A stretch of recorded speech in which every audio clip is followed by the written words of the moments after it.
If you want to get the fastest mounts in the game, or the most busted stats on a PAL, or fusion subspecies PALs, or some really strong PALs even early on in the game, then breeding is where it all starts. Without breeding, you cannot min-max your PALs. So this guide is going to start with the basics and then go into the advanced mechanics. I'll also show you guys how to get a relatively efficient farm started, and I'll try to answer as many commonly asked questions as possible. So let's get started with how do you even start? Well, you will of course need a breeding pen, and you will also need some cakes. Without these two things, you cannot breed pals. And then of course you need a male and a female pal. The breeding pen will unlock at a level 19, and then cakes will be unlocked as soon as you unlock the cooking pot at level 17, or the electric kitchen, which is unlocked at level 41. In order to make cakes, it's going to take a lot of ingredients: flour, red berries, milk, egg, and honey, and it also takes multiple amounts of them. We'll talk about how to get more of these ingredients efficiently in just a little bit, but first let's just talk about how to actually breed the pal. And like I said before, all it takes is a male and a female pal, and all you gotta do is throw them into the pen. So for example, I will take my Lylene here, press V. As of patch 1.4, that button has changed from F to V. And all you gotta do is throw the Lylene in there and then get your second pal. I am actually going to choose an Eliza Bee. And also with this update, you can now kind of see that I am about to throw my Eliza Bee at the breeding farm and that it can be assigned there. So that. And now these two pals are going to start breeding. You can see that on the little UI here. We have a male and we have a female, and they will start making eggs, as long as there are cakes supplied in the box here. So these two pals are going to create another pal based on some very specific mechanics that I will talk about later, but these two pals will always create the same pal offspring, and in this case this is going to create a Relaxorus. And also, pals of the same species will always produce an offspring of itself. So if you had a female and male Lylene, then you would get a Lylene offspring. Now let's go back and talk about the cakes, because these ingredients are quite a lot. So we need flour, red berries, milk, egg, and honey. With the red berries, you've been making it since the beginning of the game, so you're probably going to have tons of those. But the flour, milk, egg, and honey, that's going to be a little bit harder. So the next thing that we want to set up is a ranch. The ranch will unlock at around level 5, and you can place pals in here to produce those ingredients. Chickpea will produce eggs, Mozzarina will produce milk, and Bee Guard will produce honey when assigned to the ranch. So those are the 3 pals that you want to assign to your ranch to get those ingredients. And then for the last ingredient there, flour, you're going to need to create a wheat plantation, and then you're going to have to place the wheat inside of a mill in order to create flour. Now, when you first start off breeding and you don't have any of these resources, I highly recommend that you just go ahead and buy the resources. So one of the best places that you can buy these ingredients is in the small settlement. So this merchant that spawns in this little hut right here is going to sell to you every single component that you need in order to start breeding. You got your egg, you got your milk, and you got your wheat. The only thing that he doesn't have is honey, so you'll have to go and get honey by killing. The only thing that he doesn't have is honey, so you'll have to kill bee guards or catch them to get that. So while setting up my breeding farm, I have definitely run out of the ingredients, the eggs and the milk especially, because it does require quite a lot. So whenever that happens, I always just bulk buy a bunch of those ingredients, because you need to spend your money anyway. So if you're not spending your cash, then this is a good place to spend your cash. Once you get later into the game, you have so much gold that you don't really know where to spend it. So on cake ingredients is a pretty decent choice. And then of course, next up is a fridge. You'll want to store your perishable items in here so that they last longer. And of course, you want to assign some kind of cooling pal. For me, I am using my Foxicle to keep it cooled, but of course, when they're sleeping, that doesn't happen. And then also, as briefly mentioned before, an electric kitchen or a cooking pot. Making a cake on a cooking pot is going to take a lot longer than it is making it on an electric kitchen. So an electric kitchen is definitely a good investment. A high-level kindler is also highly recommended to make things faster, because the cakes take a super long time So a pal like Yormintide Ignis has really high kindling level. They're really good options to bake your cakes. However, they are really big and sometimes they get stuck. So personally for me, I stick to a Ragnarok who has level 3 kindling, and it gets the job done. You can likewise fully condense your Ragnarok all the way up to level 4 if you so wish, and then they will get level 4 kindling level, but that does require 116 extra copies of Ragnarok. Next up, you'll notice my feed boxes, and also the way that I've set up my breeding pen with 2 beds. So I have a feed box here, I also have a feed box next to the ranch, and what this does is it allows my ranch pals and also my cooling pal to just feed from this close by feed box instead of running all the way to another feed box across the base. Likewise with this feed box, the breeding pals will just eat from this feed box instead. Also, if I open up this feed box, you'll notice that I have filled up the entire slots with cotton candy. So pals will always eat from the leftmost slot in a feed box, so that means they're always eating the red berries here. Likewise, on this feed box, it is the same setup. And then if I head over to my third feed box really quickly, I have a very similar setup with berries, tomatoes, and the cotton candies. And what this also accomplishes is that my pals will put ingredients into the fridge directly instead of into the feed boxes. So whenever an egg or a milk gets produced, one of my transporters will load up the fridge instead of putting it into the feed box. So actually, Talia just came. Watch her put the milk in the fridge. Go. Just saw it in action right there. So that's how I set up my farm to be somewhat self-sufficient. And then, of course, the next thing we need to talk about is the egg incubators. I have created 6 egg incubators from my base because I do a lot of breeding. You will unlock egg incubators at level 7, and there are some nuances when it comes to incubating your eggs. So first off, different types of eggs require a certain temperature in order to incubate efficiently. You don't have to put it into a certain temperature if you don't want to. It just means that you will have to wait a little bit longer before you can retrieve your pal. Links in the description will tell you what temperature is required for the different types of eggs. You can also just change your world settings to make this process faster. The choice is totally up to you. And then, of course, just choose however many incubators you think you'll need for how often you will be breeding. For me, I chose 12 because that's a pretty good amount for me. So just go ahead and choose which number is most comfortable for you. Now, there are some common questions that I have seen, and so now I'll take the time to answer some of those. One of the questions is, how many eggs can a breeding pen hold? The answer to that question is 20 eggs. Once you hit 20 eggs, then your 2 pals will no longer create more eggs. You'll have to clear them out of the pen in order for them to continue breeding. Each egg also requires exactly 1 cake, so always make sure you have cakes inside of the breeding farm. Pals will also continue to breed when you're logged off if you're in a dedicated server. And so since the limit is 20, just make sure that if you are going to log off for the day, that you have at least 20 cakes loaded up so that when you log back on, you will have 20 eggs waiting for you. And of course, you do not have to stick around your base in order for your pals to continue breeding. You can definitely go off and do some other tasks, and your pals should continue to breed. However, if you do leave the base, sometimes your pals will kind of break and then just stop breeding. So make sure you come back from time to time to just check up on the status. If they happen to stop breeding, then just simply pick them up and throw them back into the pen to get everything sorted back out. And ever since patch 0.1.4, this issue has been largely fixed, but it still occurs occasionally. And if for some reason you still can't set your pals to the breeding pen, then just reset them. Put them back into the box, and then put them back into your base, and throw them back into the pen. Now, eggs take around 5 minutes to generate, and increasing your pal's work speed does not seem to increase the speed at which your 2 pals will generate an egg. I have not noticed any considerable time differences between generating eggs of different sizes as well. It seems to take somewhere between 5 and 8 minutes. But if you have any definitive evidence of how to increase the speed at which an egg is generated, then definitely leave a comment down below. Now let's talk passive skill inheritance.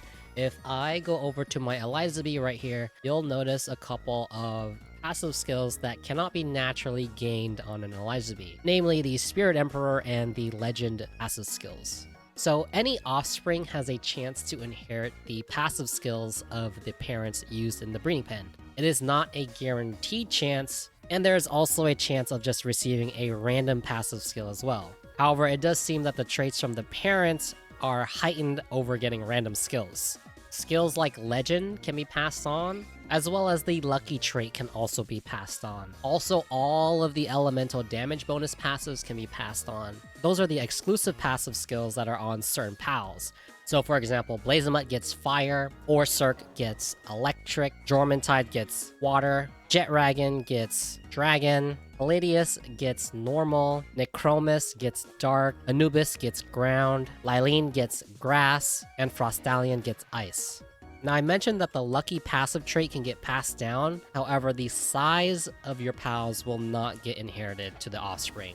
All offspring will always be normal size. This also includes if you breed an alpha pal that you get from dungeons and field bosses. Now in my personal experience, I have found that it is easiest to get your desired passive skills if the parents only have the skills that you want and not other random skills like Churi or Botanical Barrier or any of the negative skills. But of course, sometimes you just have to work with what you have though, and so just know that it is possible to breed out the negative passive skills with some luck. Because as I mentioned earlier, the passive skills that get inherited by the child come from the parents, but there's also a random chance to just get a random one, and that also includes just getting nothing at all. And so with this passive skill inheritance mechanic, this allows you to build super attack-oriented pals like my Elizabeth, or you can go for work-oriented pals with Artisan, Sirius, Lucky, and Workslave. That is a perfect combo for a min-maxed worker Anubis, for example. Or if you're looking to increase the efficiency of your ranch pals, then you can also breed specific passive skills to make that a little bit more efficient. For ranch pals though, I would not go for things like Artisan, Sirius, Lucky, or Workslave, because the rate at which they produce these items is not based off of work speed. The higher work speed they have does not increase the rate at which they will drop those items. Instead, you just want to do things that decrease their hunger rate so that they go to the feed box less often. Their sanity also does not decrease while they're in the ranch, so also passive skills that reduce their sanity rate is also not that great of an option. Additionally, if you condense your ranch pals to a higher level, then they will start producing more of their desired items as well. So if you can get this all the way up to a level 4 Matsurino or a level 4 Chikipi with 116 copies of them, then your efficiency for gathering these items will also go up. So you can definitely consider that as you're playing the game. Maybe catch them if you see them and then condense them as you go. Now let's talk fusions and subspecies. There are a handful of fusions that you can create in order to make subspecies. For example, we can take this Gobfin and this Gobfin Ignis, or this Hangyu and this Hangyu Christ. Also Masanda and Masanda Lux, and some other examples are Pyrin, Pyrin Noct, Dinosom and Dinosom Lux, Vanworm and Vanworm Christ. In order to make these fusions, they require exactly 2 specific pals to make them. The list of fusion species is at 28, so that's pretty long. So let's say you wanted to make an Alphadren Aqua. In order to make an Alphadren Aqua, you'll need to have an Alphadren and then also a Serpent. Likewise, something like a Mao Christ is going to require a Mao and a Pangolin.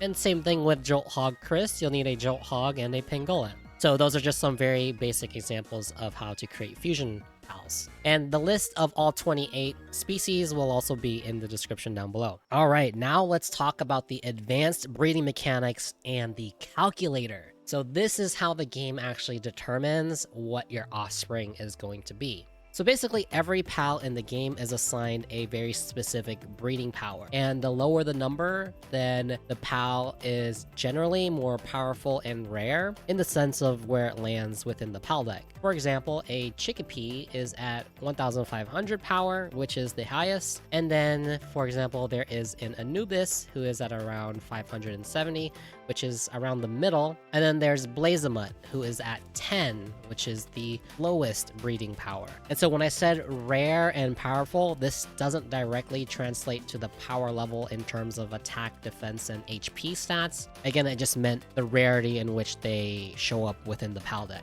Now, there are mechanics in breeding that influence attack, defense, and HP of the offspring, but that is a whole nother topic. So your offspring is going to be determined by the breeding power of both of the parents. and it uses a fairly simple formula to calculate this. You basically take the breeding power of both parents, you add them together, and then you add 1 to it. You divide that result by 2, and then round that result down. That result is then going to be your offspring. This is why any combination of 2 specific pals will always result in the same offspring. And so with this formula, this means that there are over 19,000 combinations for breeding. And thus, calculators have been created to help you find the combination of what you need to get your desired results. So let's use this information to, for example, get ourselves an Anubis. And of course, we can use any online calculator to help us figure it out. And I will put several links to a couple of them that I like down in the description below. So taking a look at Anubis, we can see that, of course, the most basic way to get Anubis is just 2 Anubis. And you can see that there are 3 other combinations of Anubis to get another Anubis with Incineram, Incineram Noct, and a Serpent. And just going down through this list, you can see that there are very many combinations you can use in order to get a Anubis. And so the question is, what is the earliest that we can get an Anubis? So let's just go ahead and work our way down the list and see what we can do. So the first thing that I see is a Rushor, but that requires a Suzaku, Aqua, and a Blazamut. So those guys are pretty out of reach. Going down further, we have the Eikthyr, but the parents are also somewhat out of reach, except for maybe this one. We have an Eikthyr and a Beacon. We can catch Beacon within the mid-game at around level 29, so this is a pretty decent pairing in order to get ourselves an